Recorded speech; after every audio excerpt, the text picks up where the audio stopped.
Welcome back guys sa ating midterm for technology for teaching. Now we're going to discuss the planning for teaching for midterm. So we have here our introduction objectives, planning for teaching, its meaning and importance, types of planning for teaching, general principles, as well as the characteristics of a good plan. So, our present age or present era is known as the planning era because in every day of our lives in this century, planning is required. No, whether you are in finance, education, defense, population, or any industry. Without planning, it is not possible to achieve our objectives in life or any activity. Planning is the backbone of every human activity. Likewise, school administration use this in broader terms, but we shall restrict ourselves in the meaning of teaching or the learning process. So in this chapter, we shall study about planning from the teaching point of view. For our objectives, we will be explaining the meaning of planning, identify the types of planning, state the general principles of planning, enumerate the characteristics of a good plan, differentiate between types of planning. So we go now with the meaning and importance of planning for teaching. Education does not consist merely of giving out information to young minds, nor does it enable the pupils to acquire particular skill, but it means much more. It should touch the feeling, and in doing so, each lesson should be delivered and contribute something to the total personality of the students. So meaning, hindi lang tayo nagdi-discuss, no? Hindi lang natin ah, outright binibigay yung mga information sa ating mga students, no? That is not the sole purpose or goal of of a teacher, no? As we give out information, we also want to show them how it should affect their total well-being as a person, how to use those knowledge and information to gain a higher level of living for our students to be a different person once they come out of our class. So good teaching does not just happen, no? So we cannot do that without proper planning, without properly determining the objectives of the lesson. So it requires adequate and extensive planning. The teacher should know beforehand, okay, what to teach and how to teach. To be an effective teacher, every teacher plans out his work like an engineer who prepares blueprint before constructing the building, or a doctor who makes preparation for instruments before he puts the patient on the operation table. Hence, every teacher has to plan and prepare his work. Then only he will get the idea of objectives, specifications, methodologies, aids, and evaluation effectively.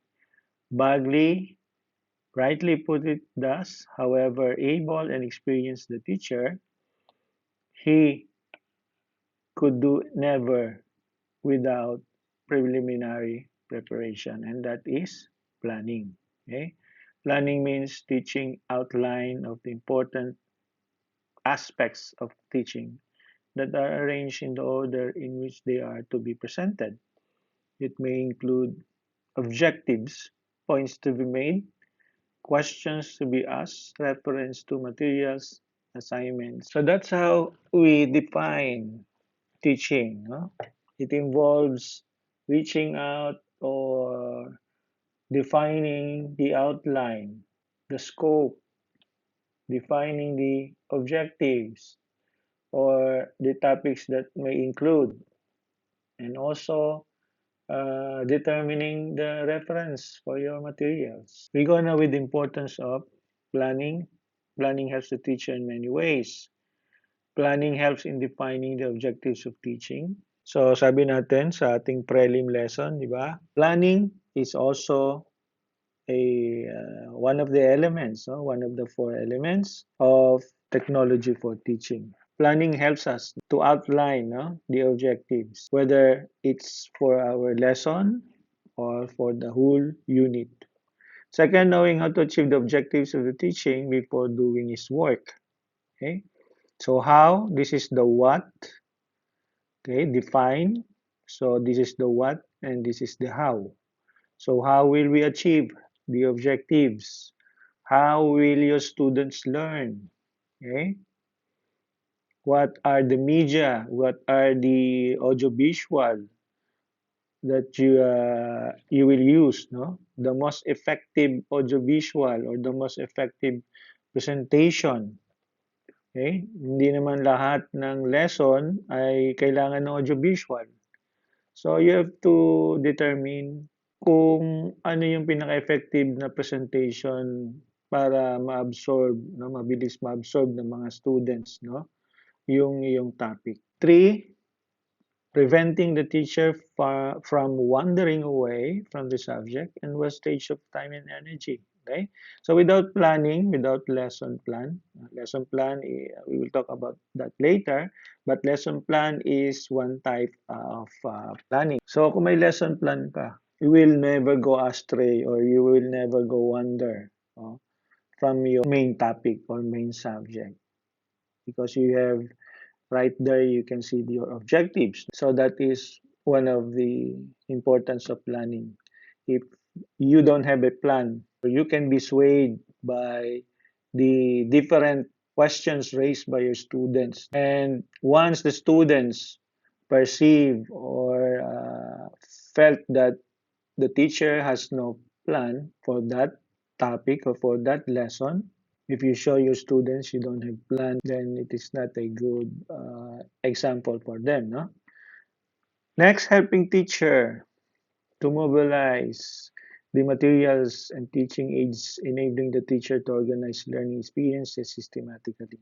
Thus, the continuity of the educative process is ensured. So, without lesson planning, walang continuity ang iyong mga lessons. For example, yung lesson 1 mo,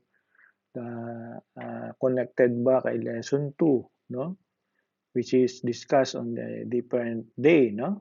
Next, we have planning gives confidence to face the class. Okay, this is very obvious, no? Wala kang plano, medyo kakabahan ka, kung ano yung sasabihin mo, mag-iisip ka pa, so you waste time. Pero kung may plano ka, then nasa isip mo na lahat yung gagawin mo, then you will impart the knowledge very fast and efficient. Okay? And knowing that gives you confidence. Planning helps the teacher to make his teaching interesting and motivating.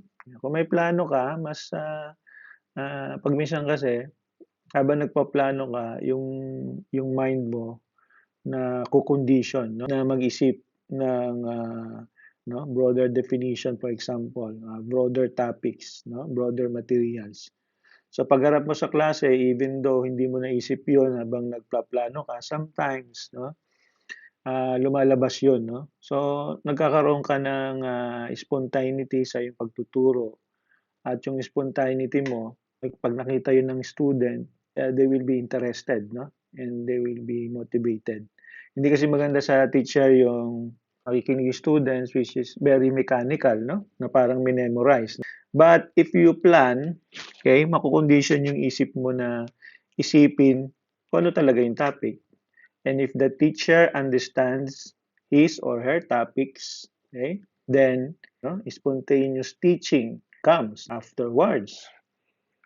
And those things makes your lessons interesting and motivating, no? Kasi nagkakaroon ka ng association with different topics, no? Okay? For example, habang nagtuturo ka, may naisip ka na isang kwento na magandang ituro sa kanila as an example na hindi mo naisip during planning. Okay? Ngayon, kung hindi ka nagplano, hindi mangyayari yon, no? Hindi ka makakapag-isip ng ganong association, ng ganong example, no? And also, Kung wala kang plano, pag nagtanong yung students, mabibigla ka because you didn't plan for your lesson. You didn't plan for your topic.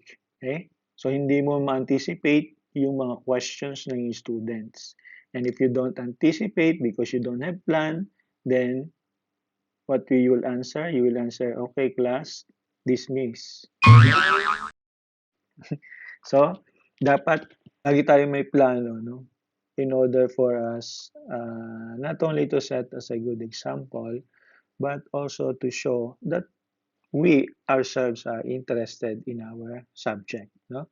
Kung ikaw yung teacher, tapos hindi ka magpapakita na interested ka by not showing that you are planning every day, no? For your lessons, then how much more, no? Yung mga students na nag-aaral lang, okay?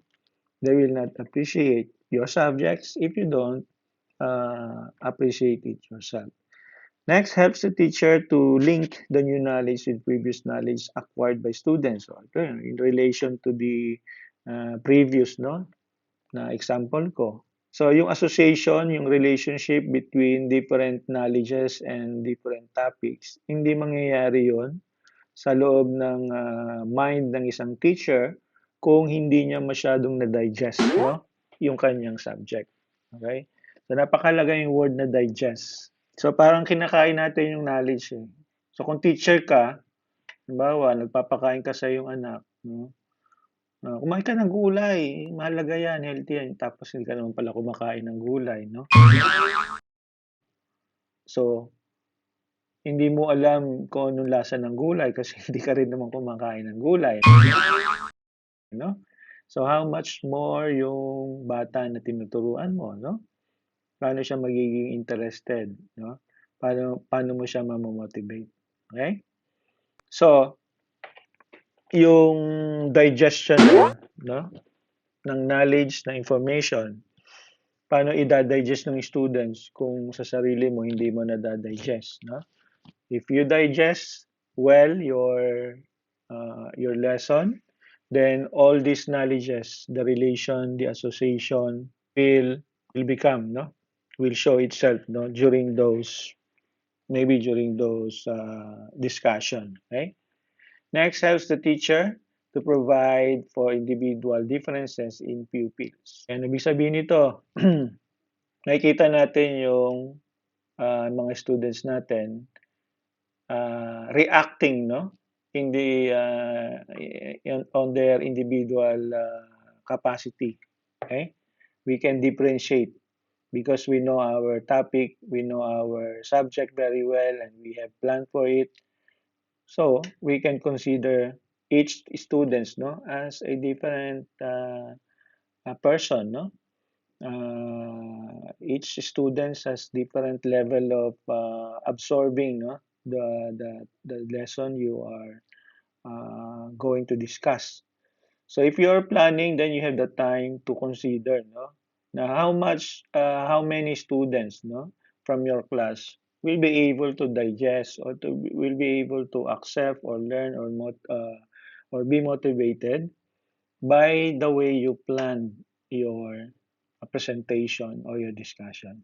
Next, helps the teacher to provide suitable teaching summaries. Okay, so if you digest well, then you can summarize well. No, at the end of your discussion, okay, you can recap, no, the different topics that you have discussed. If you don't have plan, you didn't digest well your subjects, then you cannot recap, you cannot answer any questions at the end of your discussion. Also, you cannot offer guidance to them because you haven't planned the lesson well, no? And lastly, provide the adequate checking of the learning outcomes of instruction. Ano yung adequate checking? Ibig sabihin, kapag at the end of lesson, at the end ng discussion, nagpa-quiz ka or nagbigay ka ng assignment, how will you evaluate, no? Your result, no, the result of your of the quiz given or the recitation, no, nagpa-recitation ka at the end of discussion, paano ma-evaluate kung tama yung sinasabi ng students, hindi mo naman plinano yung iyong lesson. So that's it for our definition and importance of planning in teaching. Let's go now and check our progress. Planning is the backbone of what? Of good teaching. Okay? Name two important points of planning for teaching. Okay? Medyo essay yan, so wala nating sagutan yan. Planning for teaching types. We have four types of planning. We have planning of the work of the year. Yan, ang daming off. Planning of the work of the year unit-wise. So ito na lang yung ano natin, define natin. Unit, no? Per unit, per year. Okay? Ito naman, planning of each unit, unit planning. Unit is considered to be a block of subject matter where a principle or topic or property is central to the well-organized matter. So yung unit sinasabi is yung pinakang goal, no? Ibig sabihin kabuuan, okay? Wholeness, no? The whole subject, okay? So, just to differentiate, no? Halimbawa, may lesson 1, 2, 3, 4, 5 ka, yung buong lesson na yon pag pinagsama-sama mo, that is for the whole unit. Okay? So, iba ang unit sa lesson. No? Lesson can be for the day, for the month, but a unit can be for the year. No? Mas malaki siya kaysa sa, mas malaking scope ng unit kaysa sa lesson. Okay? Okay, ito na yung lesson planning. No? It is plan of action which involves the working philosophy of the teacher, his information and understanding of his pupils. It also involves the comprehension of objectives of education, his knowledge of the material to be taught, and his ability to use effective methods of education. So yung lesson planning, ginagawa natin yon based on the unit planning. Okay? Usually, sa isang school, no? Ang nagpaplano is ng unit is yung principal, no? So, yung principal naman, binibigay naman yan ng plano ng DEX o kung nasa Pinas tayo, the DEX or ng CHED, kung ano yung for the year nila na goal, no, of education. Okay? For example, ano yung para sa subject na math or English, ano yung general objectives for all, for the whole nation. Yan. Sila nagbibigay. Dinidistribute nila yan sa private school and also sa, lalo na sa mga public school. No? So, tinatanggap yan ng mga school, tinatanggap yan ng principal, ng school director. Ini-incorporate nila yung unit planning. Okay? After na unit planning, yung principal naman, ipapasa sa mga teacher para yung teacher i-incorporate yung unit planning nila na binigay ng principal sa kanilang lesson planning. Okay? So, they are connected, no? Because they are set, no? They are made to achieve one goal, no? And that is the goal of the DEX or the SHED, no? Okay, so ano yung lesson planning? Again, it is plan of action, no? Which involves the working philosophy of the teacher. So, teacher yung gumagawa ng lesson plan. Okay? So, ano yung mga factors na kini-consider? Di ko-consider natin yung students. Okay? Understanding. Ano yung level, no? Of understanding. Ano yung pwede nilang i-digest? Ano yung kaya nilang tanggapin? So, syempre, kaya tayo nagle-lesson planning kasi iba-iba ng level yung ating student. Mga mabilis ma-absorb, may mga mababaga. Ano yung lesson plan mo para ma-motivate lahat, no? Para matuto lahat. Hindi lang yung left side lang ng classroom yung matututo or right side lang, no? Dapat the goal of your lesson plan is to number one, achieve, no, the general objectives of education, no, set by the school or by the principal and then by the higher up and incorporated into our lesson plan. And also, hindi nawawala yung plano rin natin, no, personally. Yung personal plan natin sa mga students natin kasi tayo yung nakakakilala sa kanila. So we have the comprehension of objectives. No? Ano daw tayo gumawa ng lesson plan? Involves comprehension of the objectives of education, his knowledge of the material to be taught, and his ability to use effective methods of education. So that is the steps or the factors to be accounted for, no, in making a lesson plan. Last, we have the resource unit plan. It is an encyclopedia for the topic the teacher wants to discuss and which helps to make the classroom teaching more effective. Resource unit is the reservoir containing collection of materials, resources, problems, projects, activities, references. Okay? So ito na yung source ng iyong mga materials, no? So meron tayong plan din doon. Okay? Kasi may katulad nga dito sa lesson plan natin, no, after determining na, oops, may mga student na hindi pa maintindihan itong ganitong level ng discussion. So, hanap tayo ng materials na madali nilang maintindihan. Okay? Hindi lahat ng makita nating materials na related sa ating lesson ay fina-follow natin. Trabaho ng teacher na magkaroon ng plan, no, para sa resource remember unit plan to, no, hindi ito yung resource for the day, no, for the lesson. This is the resource for your unit plan, ibig sabihin for the whole term, no. So hindi lang para sa prelim, hindi lang para sa midterm, hindi lang para sa finals, kundi para sa whole term. Okay? Kaya sinabing unit plan. Ano yung resource mo? Okay? Ano yung mga materials mo na gagamitin at saan mo yun kukunin? Okay? And that's it for our planning types. Okay? Number of types in planning teaching is letter A, 4. Planning for daily teaching is called as lesson plan. Learn the difference. Unit plan, hindi yan daily. Can be monthly, can be yearly. Year plan, obviously, hindi rin daily yan. And resource plan, hindi rin daily yan kasi yun ay unit plan. Yan. Unit plan. Okay? So planning for daily teaching is called as lesson plan. Right, planning for teaching general principles. We have the following principles for planning teaching. Number one, principle of definite goals or objectives. Okay, very obvious na to. Na-explain ko na to at the top.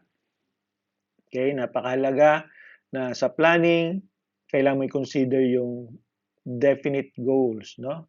Yung goals ng CHED, ng DEX, and then goals ng principal, ng school, and then yung goals mo personally as a teacher ng mga students mo.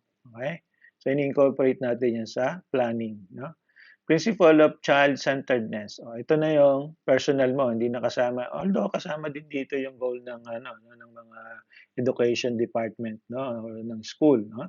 This principle is more on, no, the teacher's personal preference, no, kung paano niya i-handle yung kanyang mga students. Okay?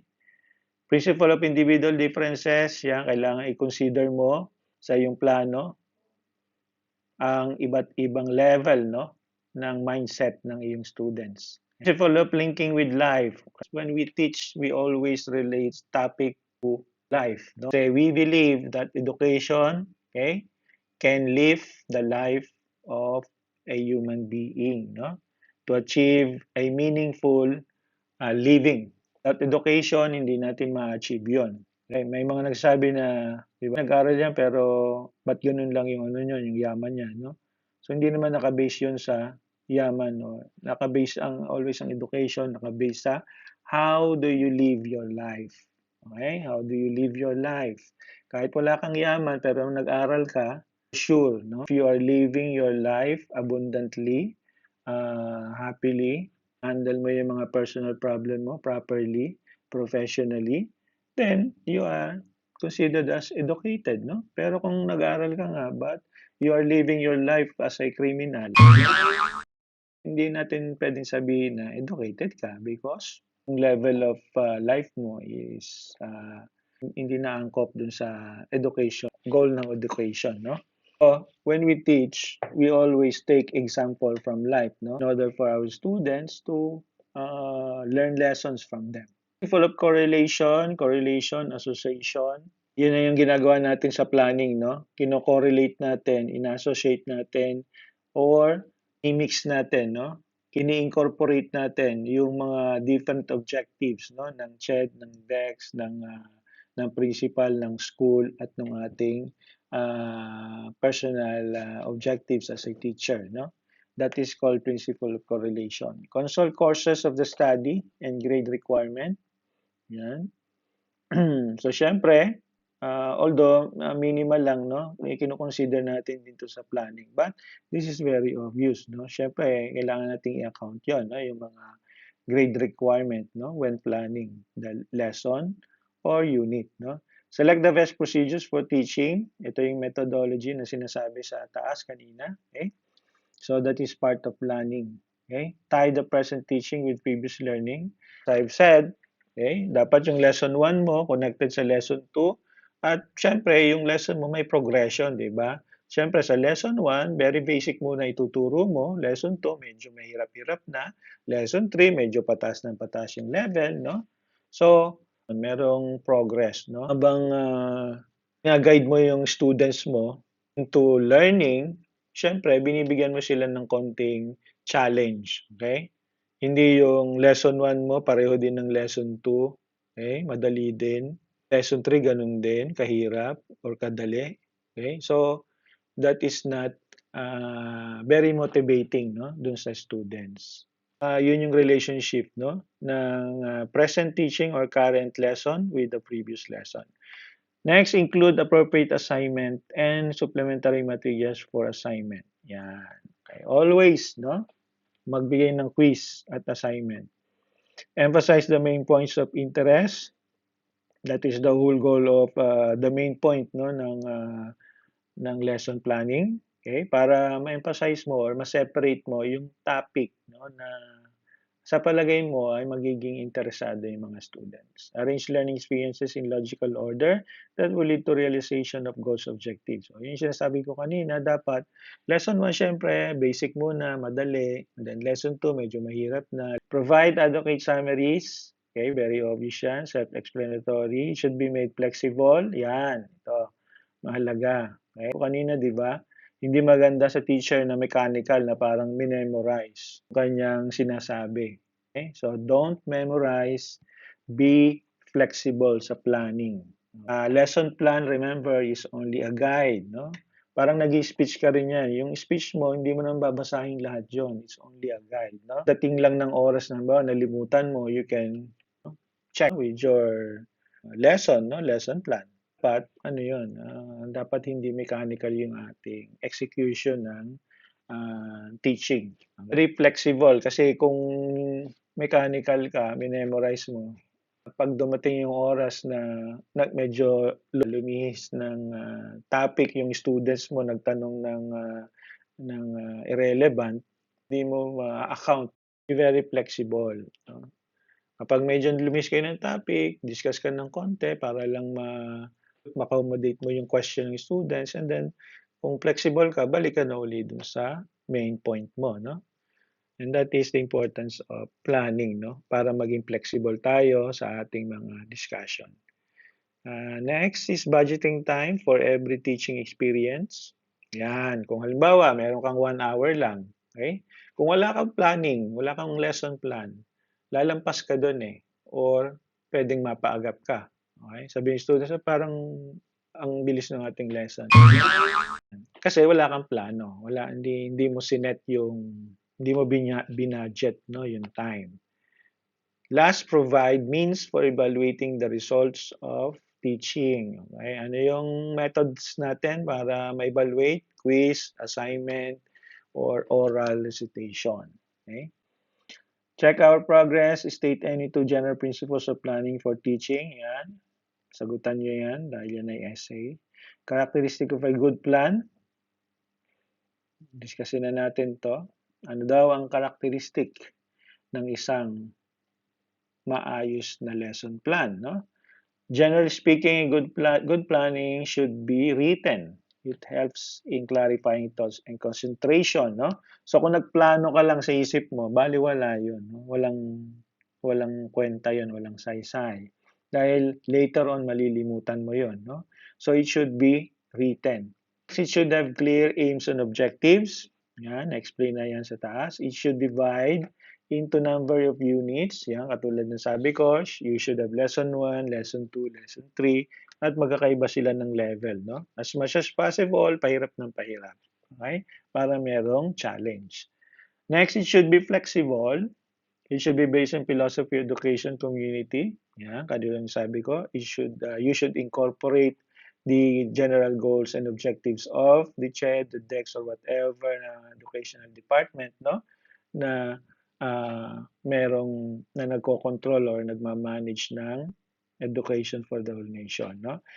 Next, it should have an activity because students should not become passive listeners. Yan, dapat merong yung ginagawa yung students, no? Para madali nilang ma-absorb, no? Magsusulat, ah, magre-recite, answer ng mga impromptu na question. Next, it should contain relevant content or subject matter. Very obvious yan. It should show techniques of teaching used by the teacher, no? Yung mga methods natin, okay? It must have assignments given to students. It must provide for self-evaluation. It should refer to reference material. Yan. You should give to students, no? Kung saan galing yung mga topics, no? Yung mga diniscuss mo. Magbibigay ka rin dapat ng additional reference, no? It also must provide for self-evaluation. That's it, I think, for our first part ng ating ng midterm. Okay?